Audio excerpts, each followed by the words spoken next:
عالمګل سحر لیکوال دی، شاعر دی، مؤرخ دی، ژورنالیست دی او ژباړن دی. د ده 18 اثر چې د شعرونو ټولګه ده او په دې وروستیو ورځو کې له چاپه راووته، زه یم تږی ته اوبه یې نومیږي. دغه ټولګه هڅاند د لیکوالي پاکیزه ارزو راټوله کړې او مصور بنسټ خپره کړې ده. زه یم تږی ته اوبه یې ټولګه د لویې کچې په 321 مخونو کې چاپ شوې ده. له ښاغلي سحر سره د همدې ټولګې د چاپېدو په مناسبت د مرکې د اورېدو بلنه درکوو چې پیل ښاغلی سحر په خپلې یوې غزل باندې کوي. هر څوک چې وینم اوس پرې زه دا ستا ګمان کومه، زه له هر چا نه ستا پوښتنه په ایمان کومه. په زړه مې ګډه ګبڼۍ ده، ورته څه به وایم، بېتا روان یم، ملاقات مې د خپل ځان کومه. او چې ما به مینه کړه خو دې به رانه کرکه کړله، زه به نکر منکر ته اول دغه بیان کومه. او دوی وایي عشق د انسان پرېږده، هورې کمې نه دي، زه وایم یا په دې سودا کې خو تاوان کومه. او هر مازدیګر تش لاس کاله ته بېنوا ستنېږم، د کاڼو ښار کې عینې پلورم دکان کومه. او دا ځل که مخه باندې راغله ورته هیڅ نه ګورم، دا ځل مې نیت دی بغاوت به له سلطان کومه. او زما خپل خلک اوس زما په ژبه نه پوهېږي، ښایي چې زه ورته کیسې د بل زمان کومه. او زه یم کمزوری، زه مجبور یم ترې لرې ځمه، هر څه چې پېښ شول خو زه ویره له انسان کومه.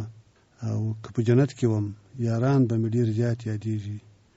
که په جنت کې وم یاران به مې ډېر زیات یادېږي، زه به هغلته هم د خپل وطن ارمان کوم. ډېر عالي سحر صاحب، په دې غزل کې یو بیت ورته بیت الغزل وایي، وایي تر ټولو ښه بیت. او البته په دې غزل کې خو ډېر ښه بیتونه وو، خو چې ستا خپله خوښېږي او ته ورته د بیت الغزل په سترګه ګورې، هغه به کوم بیت دی؟ ما ولا 2 بیته پکې خوښېږي. یو هغه چې بغاوت بل سلطان کوم، ورته نه ګورم کنه، او بل د وروستی بیت چې که په جنت کې وم خپل وطن او خپل یاران به مې ډېر یادېږي. ما خپله دا خوښ دا 2 دي پکې خوښ دي. او خیر نو زه به هم درته وایم، ما بیا پکې دغه په تبه ولګېدو، زما خپل خلک اوس زما په ژبه نه پوهېږي، ښایي چې زه ورته کیسې د بل زمان کومه. خو سحر صاحب وایي شعر داسې دی چې هنداره ده، هر څوک پکې خپل ځان ګوري، یعنې هر څوک پکې هغه خپلو تجربو ته په پام سره یو شی لټوي. نو دا چې تا بیل بیتونه انتخاب کړل او ما بیل، شاید وجه بیدای هر څوک په خپل تجربه پسې ګرځي. دا خو ما په ګټه هم شوه چې تاسو یو بیت الغزل وایي، یو بیت کده بیت الغزل خو یو یې کنه، ما کوشش کوم چې دوه کم او یو تاپ اضافه کړ. بالکل خبره هم دغه چې غزل صاحب هر څوک هغه په شعر کې د خپل زړه خبرې ګوري. په ما باندې یو انتقاد شاید تاسو او د ډیرو دوستانو دای چې ما په دې مجموعه کې او په جاترو مجموعه کې ډیر احتیاط نه کوم، بلکې هر ډول شعرونه راخلم. ما ته دا معلومه شوې ده او ثابته شوې ده چې ډېر شعرونه دي چې موږ تاسو دغه شاعران چې کینو سره هیڅ په شعر نه حسابو، خو ډېر خلک دي چې په هغه کې د خپل زړه خبرې پیدا کوي او ما ته خپل ویلي صفت راته کړی ده. نو دا خبره دقیقه ده چې هر څوک د خپل زړه خبرې پکې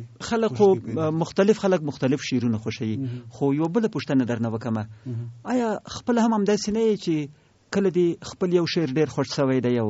کله دې بیا له بل سره ډېره دلچسپي پیدا شوې ده، داسې چل در سره کېږي؟ او بالکل ډېر وخت دغه شوي دي. ما خپله خو که د زړه خبره وکړم، زه خپله داسې یم چې یو شعر ولیکم بیا تر ډېره وخته له هغه سره یم او سره پاته یم، او بیا وخت تېرېږي یو بل شعر چې ولیکم بیا داسې یي لکه هغه که په شي باندې چې یو څه پنسل پاک او بیا هغلته بل شی ولیکې، یعنې بل البته سړي په ذهن کې خو یي، خو بیا د خپل نوي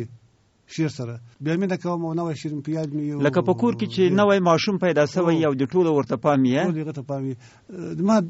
زیاتره وخت دغه شي له خپلو لیکنو سره هغه وروستی شعر دې خوښېږي؟ وروستي ته مې ډېر هغه بالکل. په دې عکسونو کې خو د سړي وروستی عکس ممکن دومره خوښ نه سي، ډېر پخوانی ډېر په قدر ساتلی. څنګه د پخوانو سره بیا کومه داسې علاقه نه وي روحي؟ او عکسونو کې تقریبا بیا برعکس وي، خو ځکه عکسونه د پخواني وخت ډېرې خاطرې در یادوي نسبت شعر ته. په شعر کې بیا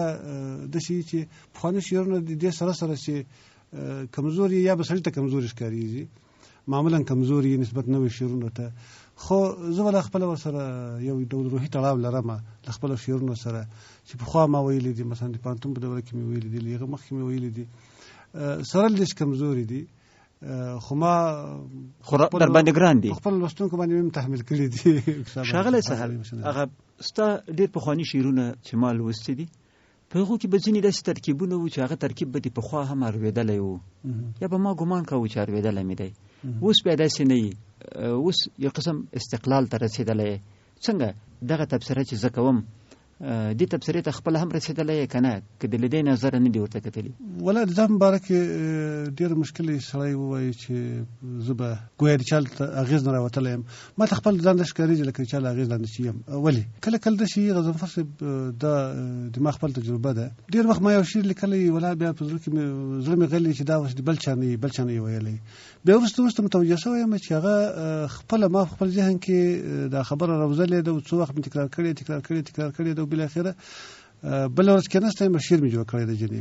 خو د ما ته داسې ښکارېږي لکه بل چا مې شعر کړی د ما خپله یو څو شعرونه وغه یو شعر ګل اواغزه یې که نه چې یو څو کلونه مې د ژوند له کلو بېرته باسم په دې باندې شروع کېږي ډېر شپې ما هغه شعر چاته نه وایي ما ویله اول مې تحقیق وکړ څېړنه مې وکړله چې دا ډول شعر خو به بل چا نه یې ویلی بیا خوشبختانه هغه شعر نه و دا په دې ډول باندې هغه نظم دا د وایي ګل اواغزه وایي یو څو کلونه مې د ژوند له کلو بېرته باسم ژوند کې یې نه شمېرمه زه مې د ژوند کلیز له سره کاږم دا څو کلونه مې په خپل عمر کې نه شمېرمه پوهېږې کوم کلونه هغه کلونه چې له تا سره مې مینه وکړه هغه کلونه چې مې عقل رانه تا وړی و هغه کلونه چې مې ذهن کې یوازې ته وې هغه کلونه ستا د عمر په کلو زیاتوم دا څو کلونه مې د ژوند له کلو بېرته باسم ژوند کې یې نه شمېرمه په دې امید چې رانه هېره شي ته په دې امید چې بیا دې یاده نه کړم رښتیا که دا کلونه مې د ژوند له کلو بیل کړم رانه هېره به شي نه تا هېرولی نه شم ته مې په خټه کې یې راځه له بلې دې خبره کړمه زما کوټه کې د کړکۍ خوا کې د لمر رڼا ته هغه خاورین ګلدان کې ګل درته یادېږي که نه چې ته به نه وې زه بې خواته ناست وم چې ته به رانغلې نو مړاوی به شو اوس چې ته نه راځې همیش تازه وي پوهېږې تېره ورځ مې څه وکول د هغه ګل تر څنګ مې وکاره د ځو بوټی ستا به باور ونه شي سهار چې پاڅېدم له خوبه څخه ګل اواغزی په یو بوټي کې و زه ورته ګورم ته مې یاد یې ته مې نه هېرېږې نو که هغه څو کاله مې وباسم د ژوند له کلو بیا به مې هم ته چېرته هېره نه شې زما په ذهن کې د مینې او کینې جګړه ده زما په ذهن کې اغزي او ګلان دواړه وشي جزاک الله زما په ذهن کې د مینې او کینې جګړه ده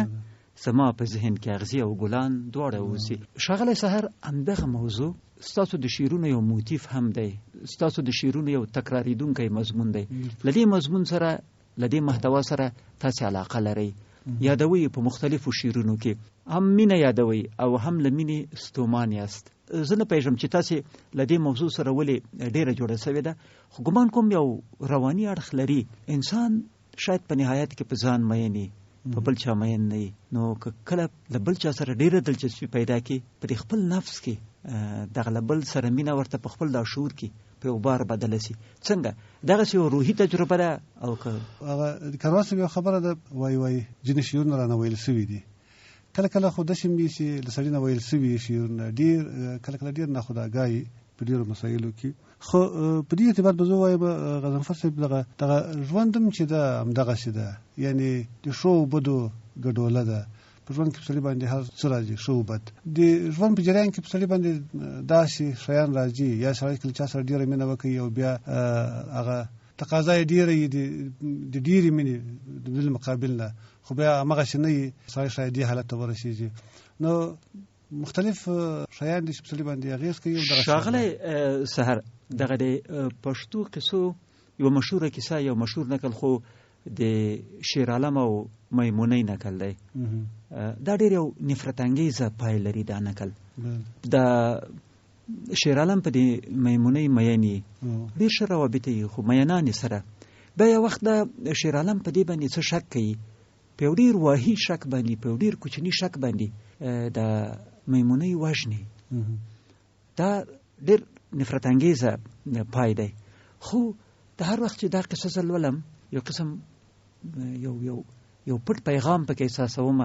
چې مینه خطرناکه هم وي، بد انجام هم لرلی شي. ستاسو په دې شعرونو کې دغسې یو شی زموږ په ټولنه کې غضنفر ته معلومه ده اکثره وخت زموږ دوستي په دښمنۍ بدلې شوي، دغه عادي دوستي، عادي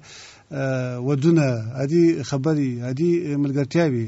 زیاتره وخت شرکتونه کوم شرکت چې یو بل سره کوو په ډېر امیدواري سره یو ځای سو، بیا بالاخره سره خرابه وي، دوستي کول یې بل چا سره دغسې. نو امکان لري د ټولنې جمعي شعور هم زما په اثارو باندې اغېز ولري. ښاغلی سحر، ستاسو د شاعري په کیسه کې یوه خبره ډېره مشهوره ده د ادیبانو په منځ کې، د شاعرانو په منځ کې ما ډېره اورېدلې ده. وایي سحر صاحب که غزل لیکي او که آزاد نظم لیکي او که په هر فورم کې شاعري کوي، شاعري یو لاس ده، داسې نه ده چې په یو شي کې ډېر ښه وي، په یو شي کې بیا ښه نه وي. نو په هر حال دا خو ستاسو د شعر یو خصوصیت دی د نورو له نظره. نو کتاب خو در سره دی، نو هر فورم چې د خوښ دی، چې هر ژانر د خوښ دی، یو شی بیا هم انتخاب که د حسن ختام لپاره ویلوله. وایي یو بل غزل د غضنفر صاحب وایي رڼا چې ورکه شي لمر ولویږي لمر وپېژنو، رڼا چې ورکه شي لمر ولویږي لمر وپېژنو، بیرته غرمه شي لمونځ قضا وي سحر وپېژنو، څه وخت چې پاتې وي له موږ نه په افسوس کې تیر شي، لاس پسې اچوو ماښام مازدیګر وپېژنو، او په ګړنګونو مو سفر وي وخت په ټوکو تیر کړو، موږ وخت نه لرو چې لار او ګودر وپېژنو، زموږ په کاڼو سره جنګ وي پرې سرونه مات کړو، چې نور یې لرې رانه یوسي ګوهر وپېژنو، او په پټو سترګو یې له شا په قافله کې روان، چې کور مو لوټ کړي بیا نو هله رهبر وپېژنو، په صداقت ورسره ملوی نور پرې فکر نه کړو، چې ورور مو ووژني هغه وخت لښکر وپېژنو، او موږ له لرې پرې ګمان د رڼا څړکې کوو، چې مو جګر ته برابر شي خنجر وپېژنو، او لیونې نه یو خو بې علمه رالوی شوي یو موږ، لیونې نه یو خو بې علمه رالوی شوي یو موږ، خپله هستي په اور کې سوځو چې زر وپېژنو، او موږ پښتانه به تر قیامته نو هم نه یو ویده، د چا له لاسه دی اخیر به پر هر وپېژنو.